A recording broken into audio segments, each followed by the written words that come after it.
So, Super Saiyan 4. It debuted in Dragon Ball Daima, as we all know by now. It's been all over the internet. You legit cannot avoid it. And boy oh boy, has the reaction to this form debuting in Dragon Ball Daima been quite interesting to say the least. It sent the internet ablaze in episode 18 when Kid Goku showed up with the new form, Super Saiyan 4 in a chibi version. Everywhere you went on the internet, you would see Super Saiyan 4 Goku. You could not avoid spoilers. It was on Facebook, Twitter, Instagram, YouTube. Anywhere you went, you would see this new Super Saiyan 4.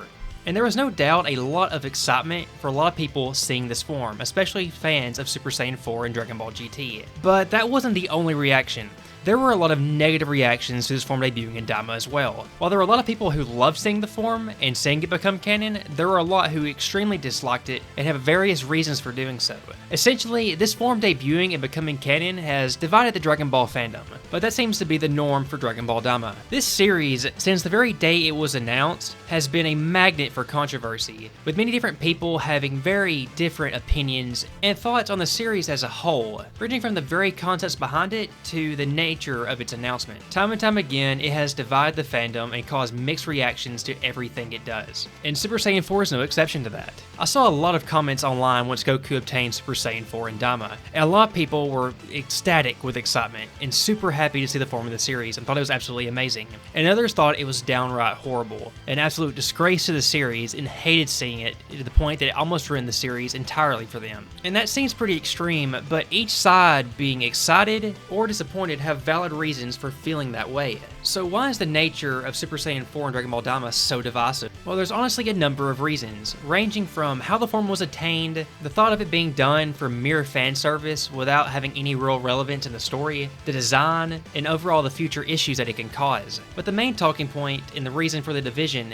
is the very thought of Super Saiyan 4 being in a canon modern Dragon Ball product written by Akira Toriyama is insane to think of. So let's start with how the form was obtained. Throughout Dragon Ball, there have been many forms that the Saiyans have obtained, from the regular Super Saiyan forms to the God forms to Ultra Instinct. Some have had foreshadowing and build-up, and some have come out of nowhere. Super Saiyan was built up to on Namek, Super Saiyan 2 was built up for Gohan's eruption of anger in the Cell Saga. Super Saiyan 3 kinda came out of nowhere, but you could kinda get away with it, with the argument that Goku just pushed the Super Saiyan transformation further in his 7 years of training. The God forms were easily explained as Saiyans harnessing God Ki and their bodies reacting to it with a transformation, thus the hair color change. And Ultra Instinct and Ultra Ego also make a lot of sense in terms of their writing. But Super Saiyan 4, at least in Dragon Ball Daima, really did come out of nowhere. This wasn't a form that was foreshadowed throughout the series, really. It wasn't hinted at Goku being able to surpass Super Saiyan 3 or obtain new transformation. It just kind of happened in the middle of the episode.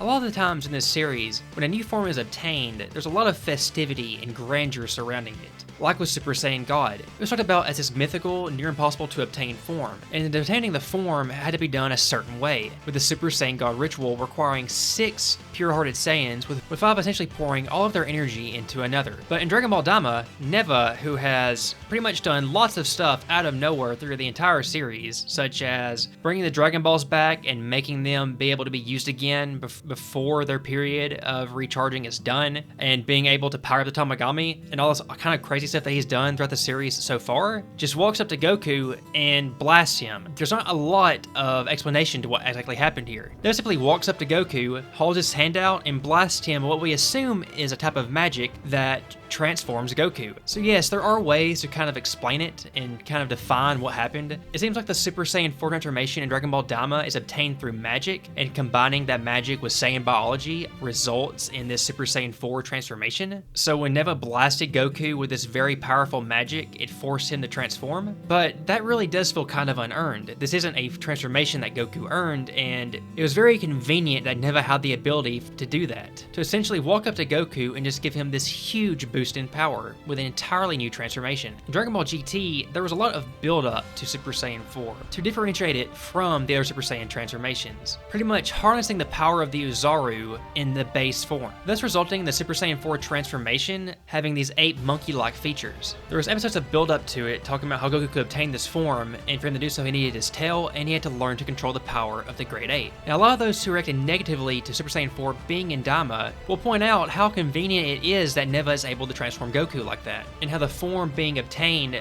arguably pales in comparison to how it was obtained in Dragon Ball GT. So that the sheer convenience and how little was explained regarding how it was obtained leaves many to very much disliking that. But then there's also the side who don't really care about that. A large portion of the fandom is just excited to see this transformation in modern Dragon Ball. There are a lot of fans of Super Saiyan 4 out there. Many of them love this form and quote it as one of their favorite forms in the series. And seeing it in Dragon Ball Daima gives them a lot of excitement and makes them more eager to watch Dragon Ball Daima week to week. If there's one thing Dragon Ball excels at, it's at making cool transformations and making things super exciting. With the overall amazing presentation regarding the quality of the art animation of Goku going Super Saiyan 4 and using it in battle against Goma in Dragon Ball Daima contributed a lot to the positive reception to it. And then there's the debate over if it's just for fan service. There's a lot of fan service in modern Dragon Ball. Akio Ioku, who worked very closely with Toriyama, gave him lots of ideas for stories in modern Dragon Ball, often bringing back old concepts from the past during the Dragon Ball Z era and making them canon, such as Gogeta and Broly in DBS Broly, and now with Super Saiyan 4. They know how popular these concepts are and how much fans love seeing them, so recreating them and bringing them back into a modern Dragon Ball story could recreate the magic of the old versions. And they know that fans love Super Saiyan 4, so bringing it into a modern Dragon Ball story is a great opportunity to stir up interest in Dragon Ball and maybe sell a lot of merchandise and make a lot of money. Now, you can't really argue that it is fan service. If fans hated Super Saiyan 4 from Dragon Ball GT, there's almost no way it appears in Dragon Ball Daima. It definitely appears because they know fans love it, and Toriyama wanted to give fans something like this in a modern Dragon Ball story. But all this fan service isn't necessarily a good thing. If you focus too much on fan service and doing these cool things like transformations and making Super Saiyan 4 canon, it's possible to lose focus on telling a good and interesting story. And Dragon Ball Daima has been very hit or miss. It's had some very hype episodes and some very low episodes. Super Saiyan 4 debuting was one of those very good episodes. But from a storytelling perspective, how good was it actually? It excelled in action, and it was like watching a movie. That's how good the production was on this episode, and almost for Dragon Ball Daima as a whole. But it does feel like they gave Super Saiyan 4 to Goku just for the sake of giving Super Saiyan 4 to Goku and making the form canon. It didn't feel earned, and it came up very conveniently. And a lot of people don't like the thought of these things being done for simple fan service. They feel it takes away from how good the series could potentially be if there was more focus put onto the writing. Because it's very cool to see Super Saiyan 4, but with the story they were setting out to tell with Dragon Ball Daima, it's definitely not something that was needed, such as Super Saiyan God being a very critical plot point in Battle of Gods. Super Saiyan 4, it was almost non-existent or even not discussed at all in Dragon Ball Daima. Neva just walked up to Super Saiyan 3 Kid Goku and made him a Super Saiyan 4. It just happened in the moment, very conveniently, when Goku was defeated and needed more power the most. So how it was obtained and the fan service both tie into the story being told. And a lot of people don't like that. And like I said earlier, there's a lot of people who just don't care. They are happy to see Super Saiyan 4. But then there's also a lot of discussion about the design. Now, the design is very similar to the original Super Saiyan 4. It has very similar hair, the clothing is similar, the fur is there, the tail is there. The small design differences is really just the coloring scheme and Goku having larger hands and forearms. Now, this is one of the less divisive points, but I thought it worth mentioning because some really love Super Saiyan 4's design. They love how it has black hair that's very different from the Super Saiyan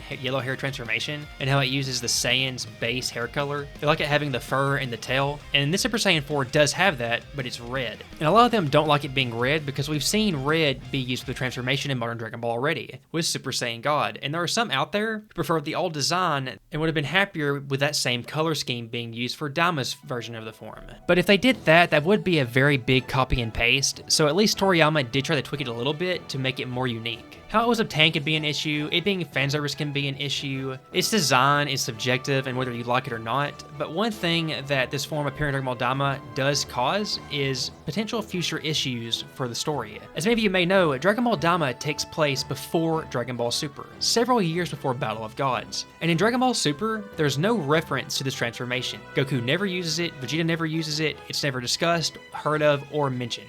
Now the real world explanation for this is that Dragon Ball Daima was created years after Dragon Ball Super initially was created, and Super Saiyan 4 being in a modern Dragon Ball story wasn't conceptualized yet, so there was no way for it to be mentioned in Dragon Ball Super. But when you write a prequel story, you want it to fit cohesively into the narrative and the timeline, so it doesn't contradict anything that's already been written that happens in the future. So part of the reaction to this is, why doesn't Goku use this form in Super? Why do we never see it again? And how is it going to be explained, if it's going to be explained at all? And a lot of the ideas about how it could be explained don't sound very good, and people don't like them. one being a memory wop. The Goku and the gang lose all their memories of the Demon Realm and Super Saiyan 4 and everything that happened in Dragon Ball Daima, and that's how it's explained for Dragon Ball Super how they never knew of Super Saiyan 4 or referenced the events of Daima. But do we really want there to be a memory wop? That would make Dragon Ball Daima feel very unimportant and disconnected from the rest of the story. It would be lazy writing and a very lazy way out. I personally do not want to see a memory wop. I think that would be very anticlimactic. But they do have to find a way to explain Super Saiyan 4 not being mentioned during Dragon Ball Super. You can let things slide like Dragon Ball Daima's events like in the Demon Realm not being mentioned because you don't have to constantly reference the past stories in modern stories. Like the battle with Gomen not being referenced in Dragon Ball Super isn't an issue, but Goku not having a Super Saiyan 4 transformation when he did in Dragon Ball Daima could be an issue depending on how they approach it. They could explain they can only be used with magic or in the Demon Realm that Neva has to be around, and that could be an acceptable explanation,